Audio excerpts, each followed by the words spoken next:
How to Get a College Football Scholarship, a series where we evaluate active high school football players, break down their game film, let them know what level and division they have the best chance of earning a scholarship in right now, and most importantly, what they need to do to go to the next level. And joining me today is our head coach here at Next Play, Brian Overton, who has over 15 years of Division I recruiting experience. And if you enjoy these videos and you'd like to see if your son meets the criteria for a professional evaluation, I'll leave a link in the description below. So Brian, who do we got today? Got a 2026 receiver, 5'10", 170. He started off obviously with the return, which at wide receiver, as we're looking at tape, if you're evaluating tape, this is a good sign typically, because if it's a big explosive, it's a game-changing play. It obviously helps his value as a receiver, and obviously this is a game-changing play. Even if he wasn't the scorer here, he flipped the field, but he ends up making a lot of people miss. And scoring a touchdown. So again, if you start, your tape at wideout, from an evaluation standpoint with a special teams play, first of all, make sure it's an explosive, make sure it's a game-changing play, okay, which this Yeah. is, which is what we're looking for. But as you go along here, you can see the short area quickness, one miss, two miss, three, and on down the line. You can see the short area quickness right out of the gate before you ever saw him play an offensive play. Now I'm intrigued. Okay, and he runs fairly well for a smaller guy. He's 5'10", 170. So now I'm interested. So going back to it, I let it play here because this is a punt return. But with him starting with this is a good strategy because he's a smaller guy. Now you had to chase this one down, but being a smaller guy, if you can bring big value in the return game, again, it makes you much more marketable as a player, because they can obviously do more things with you, and you can affect the game, in a lot of ways other than just playing offense. So I like this Yeah, really good strategy that he started off with those two. interesting though, as for a wide receiver, right off the bat. Yeah, But because let's see. here's why. Because I'll take it back and I'll try to explain a little bit of it as we get to an offensive play. The reason why is, guys, because, and like I said, those are game-changing plays, touchdown plays. You got to remember, there's a bunch of wide receivers that you can put out there. It's not like quarterback where only one guy can go out there. So the more value at that size that you create for yourself already moves the needle in recruiting from an evaluator standpoint. Because there's hundreds of 5'10", 170-pound receivers out there. Separate yourself from the rest of them by having really unique return ability, game-changing return ability. So that's why on a tape like this with a kid this size that plays his position, I like the strategy of putting it in there, because now I'm saying, okay, Yeah. well, I've started off with special teams. Now I know he can change the game in special teams. If he at least does X, Y, and Z at receiver, I'm interested, like, because he can affect the game in multiple ways, And then he kind of, followed it up here with a little smoke screen here, for a touchdown. So, What do you think his speed is at this point? Because he's shown these big plays, but one thing's you and I, and you could pause it for a second, but one yeah, thing you and I always talk about is the ability to separate, right, with the speed. Do you feel like, his short area quickness is awesome, but are you seeing that separation? yeah.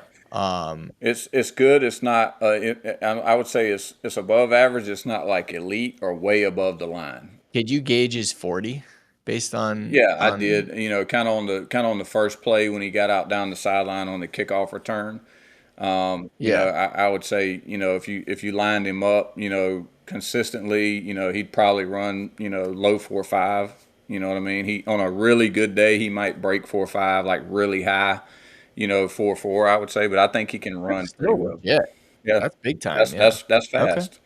That's fast. But to your point though, like when they're evaluating kids like this, again, there's a bunch of kids out here this size. So I do evaluations all the time on these kids. You have to have those distinguishing characteristics. Like if you're this size, you got to have short area quickness. You got to be able to run. I'm not saying you got to be the fastest guy in the state, but you got to be able to run and show that you can put it in the end zone, right? Because he's shown that. Because I've coached guys at this size that weren't burners, but they played really fast. Like, right, there's a difference sometimes in game speed and 40 time, and vice versa. There's guys that run really fast 40s that don't play as fast, and vice versa.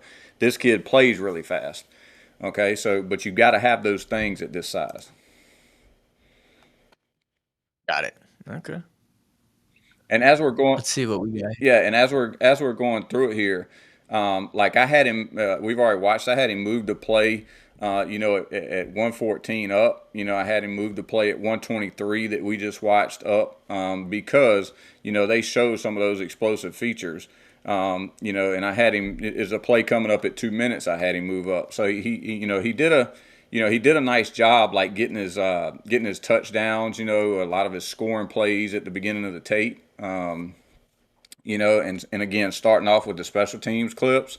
So he really showed off what you have to have at that size early on. If you're the parent of a high school football player who wants to earn a college football scholarship and your son is struggling with marketing himself or confidently communicating with college coaches, I wrote this book specifically for you.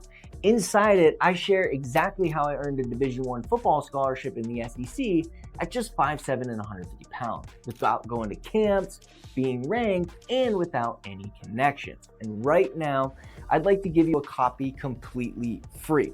All I ask is that you just cover shipping. I'll drop a link in the description below so you can grab your copy before we run out. Again, I'm kind of repeating myself, but the special teams clips kind of show it all in one bundle, right? And they're from a long ways out.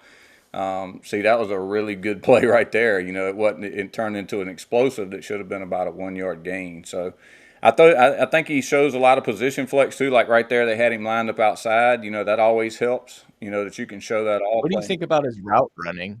When you're evaluating, are you looking at shoulders over knees, getting down, getting in and out of breaks? Did Yeah, he come flat on that yeah. one? It's more of You saw it rounded a little bit. Yeah, it's not so much as the technique, because again, you don't know what he's getting coached or not coached to do, but it is like the sharpness in and out of breaks, just the fast twitch movements, if that makes sense. Yeah. If his body, Like a natural ability is what yeah, you're yeah, saying. it's more of a mobility thing, because again, there's no way to know if he's getting coached those things technique wise.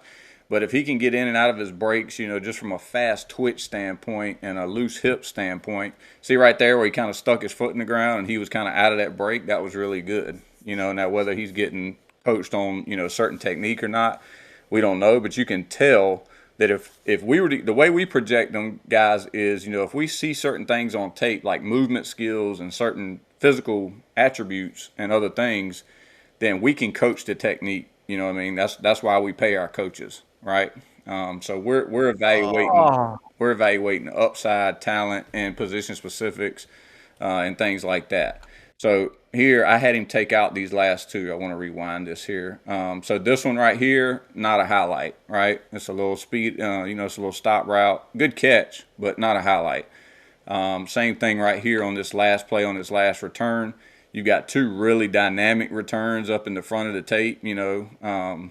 Good return, not a highlight. Okay. Yeah. Those I are think some a of the couple adjustments we had him make, but I thought he had a really solid take. I like the kid a lot. Yeah, we moved a couple plays around, removed a couple plays. He had music on there, had him take the music off as well. Yeah. Okay. That's always smart. All right. So what divisions, right? What divisions based on his game film at this point do you feel like he has the best chance of getting a scholarship in Yeah, right now? based on his size, his he's got some position flex, his return ability. I feel really good about him being a upcoming senior, not knowing how he's doing his outreach yet at all. If he's getting the tape out. I feel comfortable with the target zone of NAIA Division II. I think he can be a really dynamic player in those divisions, and have a lot of success, like right now, getting traction, and interested coaches in those divisions with the right outreach and marketing. And a kid his size, if he has a huge, like, senior year where they get him the ball a lot, he scores a bunch of touchdowns, he may have gained a little weight, since he did the tape, or by the end of his senior year. And again, the outreach and the marketing is done correctly. A kid like this is like really dynamic. I've seen like FCS schools just take a shot on him as a return guy and maybe like a fourth or fifth wide out, in the depth chart, depending on, what they run. So, but I don't feel comfortable enough right now to have him spending time targeting those schools. Depending on the senior tape, that may change. But I feel really comfortable Yeah. in the NAIA Division II where I'm right now getting opportunities. So it might even be a split, depending on the kid, right? Like we usually do splits. So we're like, all right, spend 50% of your time NAI, 50% D2. But for certain players, certain scenarios, the return skills, it might be like 50% Division 2, 30% NAI, 20% Possibly, FCS, yes. just because Yeah, as he progresses, and that depends on the kid's goals, geography, all those things matter. yeah, But that's how we'll typically split. All right, so the big question, right? Because everyone, is probably telling this player that he's Division One, that he's SEC probably. That's how I felt, right? Everyone thinks they're really good, right. because that's what everyone tells them. Because they're the best on their high school football team, but there's like 20,000 high school teams, right? So there's only 700 guys that are going in the SEC and the Big Ten and these big programs. So that's still, even if you're the best at your team, there's still 20,000 of them. So, Right, right. uh, so it's a really small number, guys. I just say that for reference. So, anyways, what does he need to do to get to the next level to really solidify himself as an FCS or even an FBS Division One level player? Yeah. I think at this size, if he adds a little weight, which 170 is not terrible, guys, at 5'10". Don't get me wrong, he's not tiny. All right, but we're talking about leveling No, up. slot receiver. Yeah, I we're mean, we're there's talking about yeah. leveling up and possibly knocking on the door of some Division One schools and FCS and things like that. And gaining weight. When I say gaining weight, it doesn't mean he has to be 200 pounds either. He can rock up. You know what I mean, and gain some weight. But if he gains a little weight and really shows like some really big explosion from the wideout spot, like in the return game. That's why I'm saying it's so important. He showed some of that in the return game, even in some of those touchdowns, like on that smoke screen and things like that. I don't know if he didn't open it up, but he didn't. He just didn't look as fast on that play, even though he scored. You know what I mean? Those guys, when you start leveling up like that, like we did a wideout not too long ago, that we had, and on a G5 grade at that time. We said if he got a little better, he may, I kind of followed him, and that's exactly what happened. You could really see when he caught those short balls, like he just absolutely ran away from people. No matter what the competition was, like you could see them separating. I think he's got to show that on tape, to be able to level up next year. So we just had him do exactly that. Work on the ball skills. All right, no matter how good they are catching the ball, I always tell them that wideouts, no matter what. Always sharpen your ball skills, because if you can't catch it, it doesn't matter. And then if he can show really good explosion, I mean like next level explosion, even more so than on this tape next year, it may be 175 or even the small increments, and really look good on the hoof.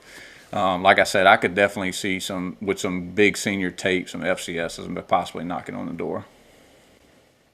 Awesome. I love it, man. Well, Brian, we appreciate you being here. And if you're a parent and you'd like to get a professional evaluation for your son, I'll leave a link in the description below where you could schedule a time. If you got value from this video and you'd like to watch more videos just like it, make sure to subscribe and hit the bell notification.